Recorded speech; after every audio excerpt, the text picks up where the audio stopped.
Hello student, कैसे हैं? मैं संतोष कुमार मिश्रा। आज हम क्लास 11 के फिजिक्स के अगले वीडियो लेक्चर में लेकर उपस्थित हुए हैं, जिसके अंतर्गत में आज हम पढ़ेंगे मोमेंटम। इससे पहले के वीडियो लेक्चर के अंतर्गत में वहाँ पर आपको क्या बताया गया था? वहाँ बताया गया था फोर्स क्या होता है, फोर्स के टाइप बताए गए थे कि फोर्स के टाइप अगर हम मैकेनिक्स के अबाउट में पूछें तो वहाँ पर कितने प्रकार के होते हैं? 2 प्रकार के होते हैं। एक होते हैं कॉन्टैक्ट फोर्स, एक होते हैं नॉन कॉन्टैक्ट फोर्स। ठीक है, और उनको डिफाइन किया गया था। वहाँ बताया गया था कि ऐसे फोर्स जो एक दूसरे के संपर्क में आते हैं उन्हें कॉन्टैक्ट के जैसे कहते हैं फ्रिक्शन फोर्स। ठीक है, और जो एक दूसरे के संपर्क में नहीं आते हैं उन्हें कहते हैं नॉन कॉन्टैक्ट फोर्स। जैसे वहाँ पर अगर हम बात करें इसकी, तो जो ग्रेविटेशनल फोर्स होता है या फिर कूलॉम्स का लॉ होता है, चार्जेस लॉ होता है, ये आपके क्या फोर्स है? नॉन कॉन्टैक्ट फोर्स है। फिर उसके बाद में आपको वहाँ बताया गया था इनर्शिया। इनर्शिया क्या है कि किसी वस्तु वो जिस अवस्था में है, अगर वो गति की अवस्था में तो गति की अवस्था में रहे, अगर विरामावस्था में तो विरामावस्था में रहे। वो जिस भी अवस्था में है वो उसी अवस्था में रहे, अर्थात अपने अवस्था में होने वाले परिवर्तन का जो विरोध करती है उस विरोध को क्या कहते हैं? उसका इनर्शिया कहते हैं। यह प्रत्येक वस्तु का एक अभिलाक्षणिक गुण होता है। तो ये फिर यहाँ बताया गया था इनर्शिया के टाइप। इनर्शिया कितने टाइप का होता है? इनर्शिया आपका 3 टाइप का होता है। पहला कौन सा टाइप होता है? एक होता है विराम का जड़, जिसे कहते हैं रेस्ट इनर्शिया।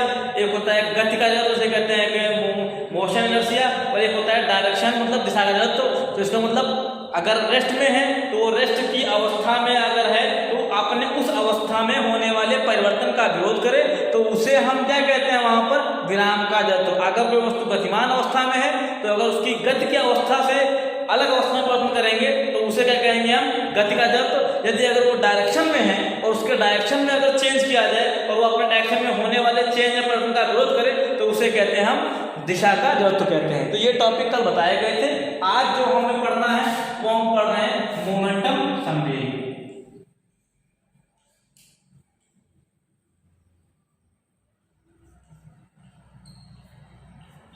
देखिए, अगर मोमेंटम की बात की जाए, मोमेंटम क्या है? किसी वस्तु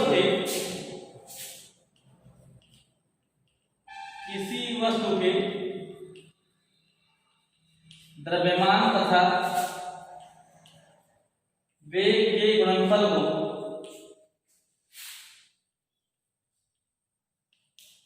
तो क्या कहते हैं? संवेग कहते हैं। इसे P से डिनोट या प्रदर्शित करते हैं। मान लिया जाए यदि किसी वस्तु का द्रव्यमान m तथा उसका वेग v हो तो संवेग P बराबर mv। ये हो गया। अब यहाँ पर देखिए, इसका मतलब ये हो गया कि क्या है? P प्रोपोर्शनल m के भी है और P प्रोपोर्शनल किसके है? v के भी है। अर्थात अगर मोमेंटम बढ़ता है तो उसका मास भी क्या होगा? बढ़ रहा होगा। या फिर अगर P बढ़ रहा है तो उसका वेग भी बढ़ रहा है, उसका वेग भी क्या होगा? बढ़ रहा होगा। अब यहाँ पर देखिए, इनके बीच में कुछ विशेष संबंध है, उन संबंध को हम डिफाइन कर लेते हैं। अगर इसकी मात्रा की बात की जाए तो संवेग का मात्रक क्या होता है? देखिए भाई, संवेग की मात्रक की बात करें, क्योंकि P बराबर क्या लिखते हैं? V, तो संवेग का मात्रक क्या हो जाएगा? द्रव्यमान का मात्रक क्या होगा? किलोग्राम मीटर पर सेकंड। ये आपका मात्रक होता है। ठीक है, अगर यदि हम इसको और किसी में कन्वर्ट करना चाहें तो ध्यान दीजिए, सपोज दैट जिसमें मान लिया किलोग्राम है, मीटर पर सेकंड है, तो हमने क्या किया? 1 सेकंड से ऊपर नीचे गुणा कर दिया तो सेकंड स्क्वायर हो गया। तो किलोग्राम मीटर पर सेकंड स्क्वायर आपने पढ़ा होगा F बराबर ma। तो आप जानते हैं कि किसके बराबर होगा? न्यूटन के। तो क्या हो जाएगा इसका मात्रक? इसका मात्रक हो जाएगा न्यूटन सेकंड। तो इसका मतलब ये हुआ कि संवेग का मात्रक न्यूटन सेकंड भी पॉसिबल है या फिर किलोग्राम मीटर पर सेकंड भी पॉसिबल है। ठीक है, चलिए आगे बढ़ते हैं।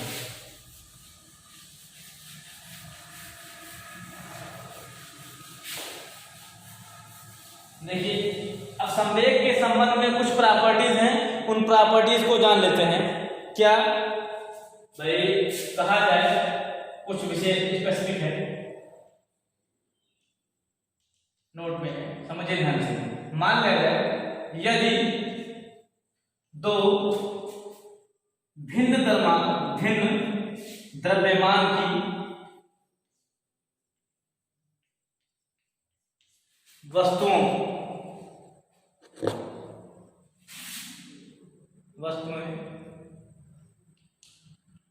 जिनके संवेग समान हो तो सिद्ध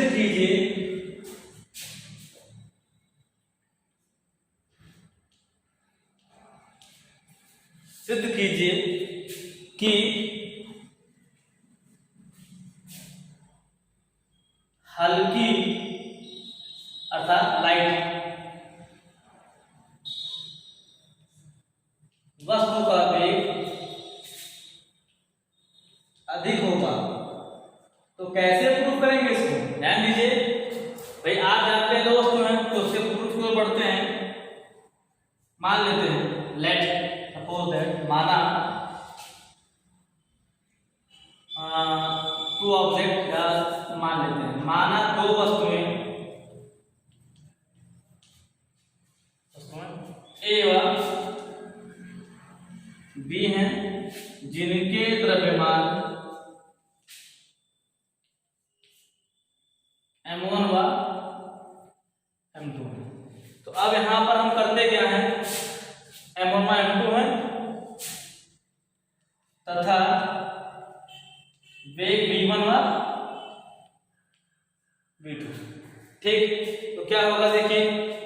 अब यहां पर समझें कि अगर मान लिया जाए हमने m1 का वेग अधिक मान लिया और m2 का वेग कम मान लिया, तो इसका मतलब क्या हो जाएगा, m2 हल्की है। ठीक है, आप ध्यान दीजिए, आप जानते हैं संवेग की परिभाषा से, संवेग की परिभाषा क्या होती है, P बराबर mv। आप जानते हैं क्या हो जाएगा, m1 v1। ठीक, ये हो गया। P2 बराबर m2। अब ध्यान दीजिए, अब आपको पता है यहां पर चूंकि P1 बराबर P2 संवेग क्या है, समान है, तो m1 v1 बराबर m2 v2। ठीक है, तो अब यहां पर ध्यान दीजिए, हम जो रिलेशन लेने वाले हैं देखिए, m1 अपान m2 इधर कर दिया तो v2 अपान v1। अब यहां पर ध्यान दीजिए, चूंकि हमको पता है m1 ग्रेटर देन है क्या, m2 से, तो दोनों ये इक्वलिटी है, इक्वलिटी में m2 डिवाइड कर दें, m2 से डिवाइड करेंगे तो कितना हो जाएगा, m1 अपान m2 अपान m2 कट गया, तो m1 अपान m2 का मान किससे बड़ा होगा, 1 से बड़ा होगा। तो ध्यान दीजिए इस रिलेशन पर कि ये इसके बराबर है, तो अगर इसका मान 1 से बड़ा है तो इसका मान भी क्या होगा, 1 से बड़ा होगा। तो मतलब क्या हो गया, मतलब हो गया v2 अपान v1, ये भी क्या होगा भाई, जाहिर सी बात 1 से बड़ा होगा। दोनों पक्षों में क्या करते हैं, 1 से बड़ा करते हैं, तो v2 अपान v1 इंटू v1, यहां भी v1 हो गया, v1 कैंसिल, तो v2 ग्रेटर देन v1। अब यहां पर देखिए क्या हो गया, क्या सिद्ध करना था आपको, सिद्ध करना है हल्की वस्तु का वेग क्या होगा, अधिक होगा। तो m2 क्या थी, हल्की वस्तु थी, तो v2 क्या हो गया, सिद्ध हो गया कि हल्की वस्तु का वेग अधिक होगा। क्या हो गया, आसान, हल्की वस्तु का वेग अधिक होगा, प्रूफ, समझे। ठीक, अब यहां पर हम क्या मान लेते हैं कि संवेग के संबंध में क्या होगा, ध्यान देखिए, इसको बता रहे हैं, दूसरे कंडीशन को बढ़ रहे हैं।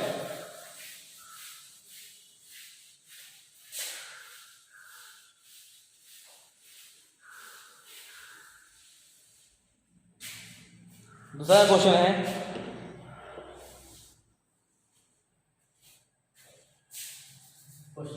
यदि दो वस्तुओं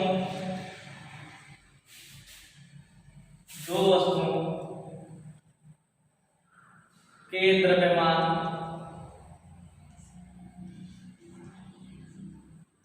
भिन्न हो, परंतु उनके वेग समान हो,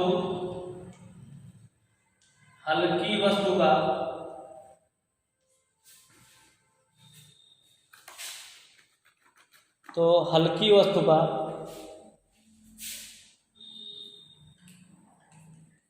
संवेग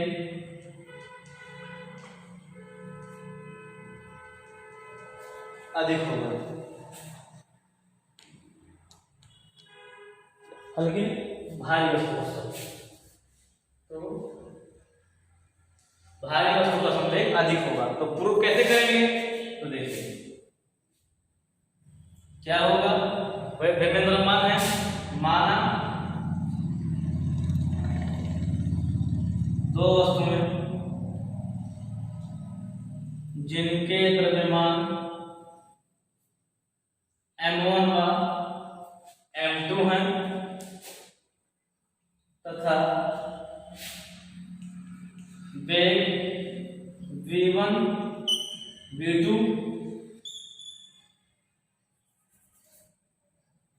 तथा संवेग p1 व p2। ठीक, अब चूंकि आपको पता है p1 और उसके v2 पे, उसके बाद सीधे लिखा जाएगा भी बराबर है वेग उनके, तो क्या हो जाएगा? देखिए संवेग बराबर p1। एक बात और हम यहाँ पर क्यों पता है हमको रिलेशन m1, भाई m1 भारी है, इसका मतलब क्या हो गया कि m1 क्या है? भारी है तथा m2, और हमें क्या दिखाना है कि भारी वस्तु का संवेग अधिक होगा। तो देखिए इनका रिलेशन क्या आ जाएगा? m1 m2 डिवाइड कर दें m2 ग्रेटर देन 1, तो क्या हो जाएगा? क्योंकि आपको पता है संवेग की परिभाषा p1 बराबर हम क्या लिखते हैं m1v, समीकरण नंबर 1। इसी प्रकार p2 बराबर m2v, समीकरण नंबर 2। तो क्या करेंगे? समीकरण 1 डिवाइड समीकरण 2, क्या हो जाएगा? p1 अपान p2 बराबर m1v m2v, वो v हो गया कैंसिल, क्या आ जाएगा? देखिए p1 अपान p2 बराबर m1 अपान m2। आपको पता है कि m1 m2 का मान क्या है? यहाँ पर m1 m2 का मान ध्यान दीजिए। देखिए m1 m2 का यहाँ पर मान बात करें तो 1 से बड़ा है, मतलब p1 p2 का मान भी क्या होगा? 1 से बड़ा होगा। तो क्या हो जाएगा यहाँ पर p1 p2 ग्रेटर देन 1, दोनों पक्षों में p2 से गुणा कर देंगे तो क्या हो जाएगा? p1 greater than p2। इसका मतलब क्या हो गया? इसका मतलब ये हो गया कि आपके हल्की वस्तु का संवेग भारी वस्तु का संवेग क्या होगा? अधिक होगा। अतः भारी वस्तु का संवेग अधिक होगा। प्रूफ इस प्रकार से हमने यहाँ पर संवेग के समस्या जानी। अब हमको न्यूटन के गति विषयक नियमों के बारे में जानना है कि उसका प्रथम नियम क्या है, प्रथम नियम क्यों लाया गया, द्वितीय नियम क्यों फिर बना और फिर तृतीय नियम क्यों हो गया। तो इस पर जो एनालाइज करना है वो एनालाइज करने कल के लेक्चर में जो चीजें आपसे मिल आएंगी उन्हें कमेंट में पूछेगा। Thank you watching for this video.